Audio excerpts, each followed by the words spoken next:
السلام علیکم دوستو، میرا نام انیاج اور آپ دیکھ رہے ہیں اسلامک اردو نیٹ ورک۔ دوستو، ہاروت ماروت کون تھے؟ بابل کا کنواں کہاں ہے؟ اور ہاروت ماروت کا جادو کس طرح کا تھا؟ یہ وہ پورے اسرار سوالات ہیں جن کے جواب تو بہت ہیں اور لکھنے والوں نے بھی بہت کچھ لکھا ہے، لیکن ان قصے کہانیوں میں حقیقت کو تلاش کرنا گہرے سمندر سے موتیاں نکالنے کے برابر ہے۔ ہاروت ماروت کے متعلق بنیادی طور پر دو طرح کی روایتیں ملتی ہیں۔ ایک وہ جو قرآن و حدیث اور تابعین کے اقوال میں موجود ہے، اور دوسری وہ جو تورات اور انجیل اور اسرائیلی روایتوں میں آتی ہے، جبکہ ان اسرائیلی روایتوں کو بیشتر علماء اور مورخین نے تائید کی ہے۔ اس ویڈیو میں ہم اس دونوں طرح کی روایتوں اور واقعات کو مکمل پیش کریں گے۔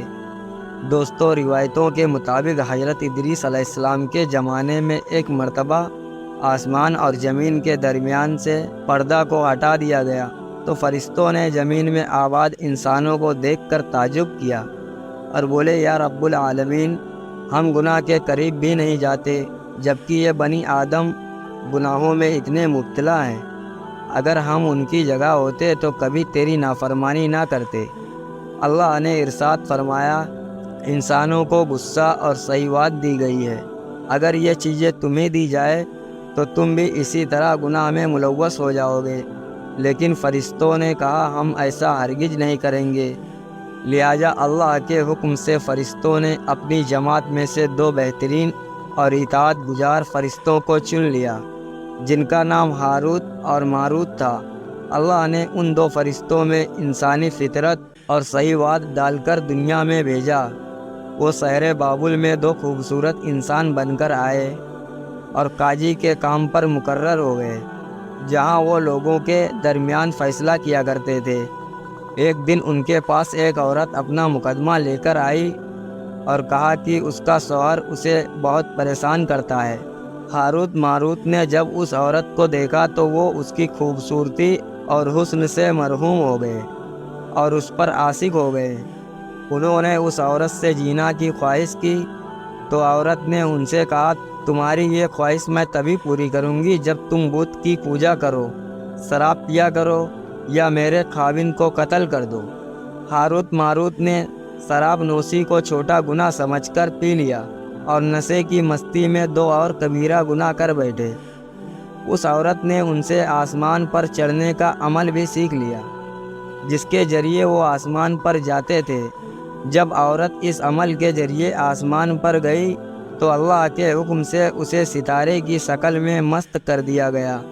چونکہ اس عورت کا نام زہرہ تھا، اس لیے وہ سیارہ زہرہ کہلایا، جسے آج وینس کہتے ہیں۔ اس گناہ کی وجہ سے ہاروت ماروت خود وہ اسم اعظم بھول گئے جسے پڑھ کر وہ آسمان پر جاتے تھے، اور بطور سزا انہیں بابل کے کنویں میں الٹا لٹکا دیا گیا، جہاں وہ قیامت تک یوں ہی قید رہیں گے۔ یہ ایک اسرائیلی روایت ہے جسے امام ابن کثیر اور فخر الدین رازی جیسے مفسرین افسانہ اور من گھڑت کہانی قرار دے کر سختی سے رد کر دیتے ہیں۔ وہیں امام سیدی جیسے علماء اس روایت کو مستند مانتے ہیں۔ ہاروت ماروت اور چاہے بابل کے سلسلے میں ایک اور روایت کثرت سے بیان کی جاتی ہے، جس کے مطابق ایک زمانہ ایسا تھا جب شہر بابل روح زمین پر تہذیب اور تمدن کا مرکز تھا۔ یہاں کے لوگ باطل خدا کی پرستش کیا کرتے تھے۔ یہ لوگ اپنی قسمت ان سے وابستہ سمجھتے تھے، اس لیے علم نجوم اور علم فلکیت میں بڑے ماہر تھے۔ ان کے بت خانے میں ستاروں کی پوجا کی جاتی تھی۔ یہ لوگ جادو، تنتر منتر، سیفلی کو بہت اہمیت دیتے اور اس علم کے ذریعے مشاورے میں خوب فساد پھیلاتے تھے۔ یہ لوگ طلسم، جادو، تنتر منتر میں بہت آگے بڑھ گئے۔ ان میں بڑے بڑے جادوگر موجود تھے۔ ان کی تاریخی کتابوں میں جگہ جگہ جادو اور تنتر منتر ہی نظر آتا ہے۔ ان کا جادو دور دور تک مشہور تھا۔ مختصر یہ کہ اس شہر کا پسندہ ہونا ہی جادوگر ہونے کی علامت تھی۔ جب حضرت سلیمان علیہ السلام کی حکومت آئی تو آپ نے ان لوگوں کو اس شرک عمل سے روکا اور ان کی سحر اور جادو کی کتابوں کو ایک جگہ جمع کر کے اپنی عظیم کرسی کے نیچے دفن کر دیا۔ تاکہ اس فتنہ انگیز علم کا جڑ سے خاتمہ ہو جائے۔ جب سلیمان علیہ السلام کی وفات ہوئی تو شیطان نے ان کتابوں کو دوبارہ کھود کر نکالا اور لوگوں سے کہا کہ سلیمان پیغمبر نہیں تھا بلکہ ان کتابوں کے ذریعے حکومت کیا کرتا تھا، لہٰذا ہوا میں اڑنا، جنات پر قابو اور سلیمان علیہ السلام کے غیر معمولی معجزات دراصل جادو اور تتلی کا عمل تھا۔ بنی اسرائیل نے اس کی پیروی کی اور ان کتابوں کو پڑھنا شروع کر دیا، لہٰذا دوبارہ یہ سحر انگیز علم اس قوم سے سریت کر گئی۔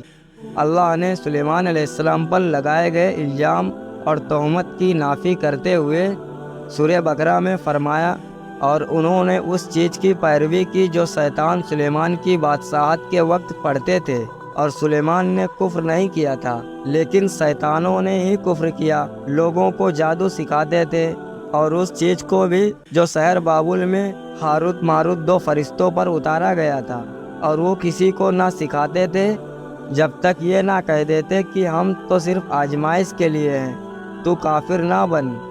لہٰذا جب یہ سر کا علم بابل میں عام ہو گیا اور لوگوں کو تکلیف اور پریشانی کا باعث بن گیا تو اللہ نے دو فرشتوں کو انسانی صورت میں مامور کیا کہ وہ جادو کے عوامل اور اسے باطل کرنے کا طریقہ لوگوں کو سکھائے تاکہ وہ جادوگروں کے فساد اور شر سے محفوظ رہ سکے۔ لیکن یہ تعلیمات غلط مقصد کے لیے بھی استعمال ہو سکتی تھی، حالانکہ وہ فرشتے لوگوں کو تنگ بھی کرتے تھے اور ان کے لیے سرتن کہتے تھے کہ یہ تمہارے لیے ایک طرح کی آزمائش ہے، لیکن پھر بھی وہ لوگ ایسے کاموں میں پڑ گئے جو انسانوں کے لیے ضرر اور نقصان کا باعث تھا۔ بعض عربی داستانوں میں اس کنویں کا ذکر بھی ملتا ہے جہاں کئی لوگ پہنچے اور ہاروت ماروت سے ملاقات کر کے جادو کا علم بھی سیکھا، جبکہ بعض مورخین کا کہنا ہے کہ عراق کے شہر حلہ کے قریب ایک کھنڈر میں موجود قدیم کنواں ہے جہاں سے بابل کی سرحد شروع ہوتی تھی۔ یہ اس کنویں کو ہی چائے بابل قرار دیتے ہیں۔ بہرحال اس واقعہ سے یہ سبق ملتا ہے کہ سیفلی اور جادو ایک شرک عمل ہے، مگر یہ کہ اس کا استعمال فساد اور سرپسندی کے خاتمے کے لیے کیا جائے۔ دوستو، آج کے اس ویڈیو کو ہم یہیں پر ختم کرتے ہیں۔ اگر آپ کو ہماری ویڈیو پسند آئی تو لائک کریں اور اپنے دوستوں تک ضرور شیئر کریں۔